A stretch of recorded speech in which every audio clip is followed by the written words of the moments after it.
Where's Jesus? As Jesus grew up, he learned more and more about God. Jesus is God. How can he learn more and more about himself? Because Jesus is God. It's a great question, Emily. So how can he learn more and more about himself? Because it said Jesus grew up. He learned more and more about God, his Father.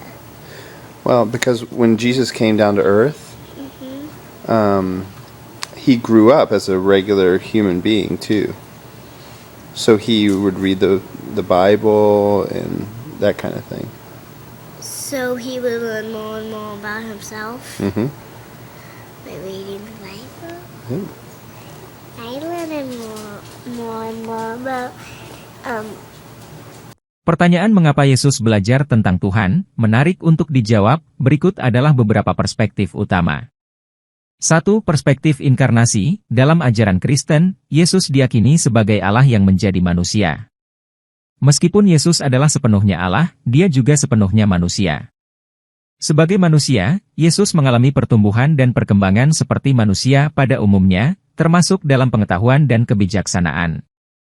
Lukas 2 ayat 52 mencatat bahwa Yesus bertambah hikmatnya dan besarnya, dan makin dikasihi oleh Allah dan manusia. Ini menunjukkan bahwa Yesus, dalam kemanusiaannya, mengalami proses belajar dan bertumbuh. 2. Kerendahan hati. Yesus belajar tentang Tuhan dan mematuhi hukum-hukumnya sebagai contoh bagi umat manusia. Dalam kehidupannya, Yesus menunjukkan bagaimana hidup dalam ketaatan dan hubungan yang benar dengan Tuhan. Dengan belajar tentang Tuhan dan mempraktikkan ajarannya, Yesus memberikan teladan sempurna tentang bagaimana manusia seharusnya hidup. 3. Penggenapan nubuatan dan hukum Taurat. Yesus mempelajari kitab suci Yahudi, Perjanjian Lama, karena dia datang untuk menggenapi nubuatan dan hukum yang ada di dalamnya. Dalam Matius 5 ayat 17, Yesus mengatakan bahwa dia datang bukan untuk meniadakan hukum Taurat atau kitab para nabi, melainkan untuk menggenapinya. Pemahaman mendalam tentang kitab suci memungkinkan Yesus mengajar dan menafsirkan hukum dengan otoritas yang diakui oleh para pendengarnya. 4. Kehidupan dan pelayanan di dunia. Yesus hidup di dunia sebagai manusia yang sepenuhnya, dan sebagai bagian dari kehidupan itu, dia menjalani pendidikan agama yang normal pada masa itu.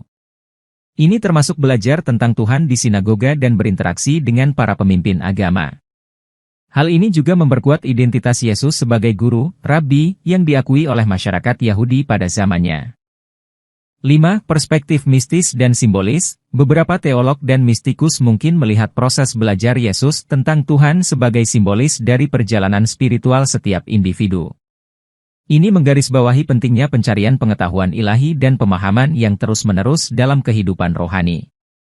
Dalam semua perspektif ini, intinya adalah bahwa meskipun Yesus adalah anak Allah, dia memilih untuk menjalani kehidupan manusia yang sepenuhnya, termasuk aspek belajar dan bertumbuh dalam pengetahuan tentang Tuhan. Ini bukan hanya aspek historis kehidupannya, tetapi juga menyampaikan pesan penting tentang ketaatan, kerendahan hati, dan pencarian pengetahuan rohani bagi semua pengikutnya.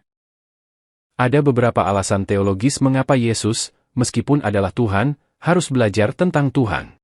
1. Penuh penurunan diri, kenosis. Dalam Filipi 2 ayat 6-8, Paulus menulis bahwa Yesus mengosongkan dirinya sendiri, dan mengambil rupa seorang hamba, menjadi sama dengan manusia. Ini berarti bahwa dia dengan sukarela menahan beberapa haknya sebagai Allah untuk sepenuhnya mengalami kehidupan manusia. 2. Teladan kehidupan. Yesus datang ke dunia untuk menjadi teladan bagi umat manusia. Dengan menunjukkan ketaatan kepada Allah, belajar, dan bertumbuh dalam hikmat dan pengetahuan, dia memberikan contoh bagi kita tentang bagaimana seharusnya kita hidup.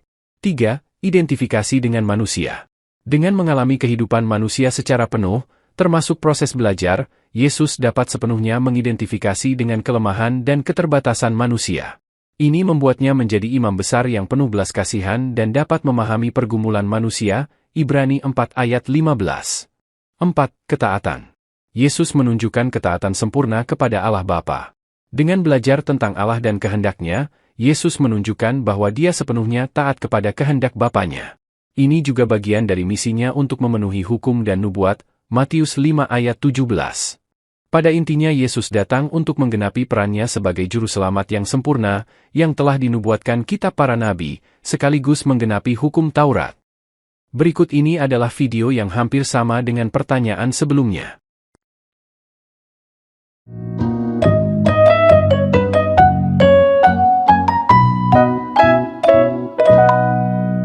Kenapa Yesus berdoa kepada Bapa?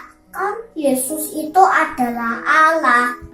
Semua agama tidak mengerti, kecuali kitab suci mengatakan Allah itu adalah Allah Tritunggal. Maka di bahasa Ibrani disebut Eloheinu, itu berarti lebih dari satu. Nah, semua agama cuma tahu Allah itu satu atau Allah itu adalah banyak dewa. Tapi Alkitab mengatakan Allah itu Allah yang Esa. Lihat tangan saya, Allah pakai tinggal yang Esa.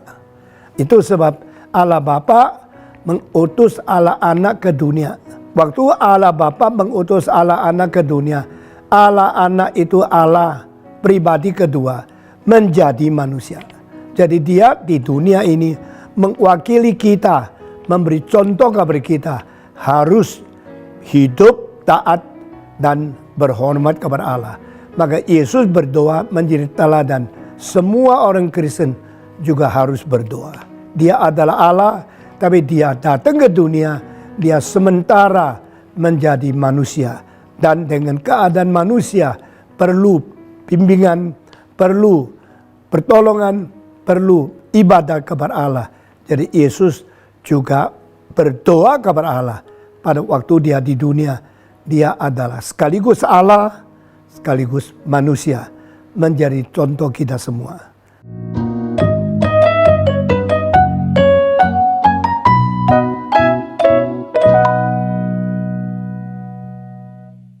Demikian jawaban kali ini. Sampai berjumpa di video yang lain dengan topik dan pembahasan yang berbeda, dan tentunya masih di channel yang sama. God bless you.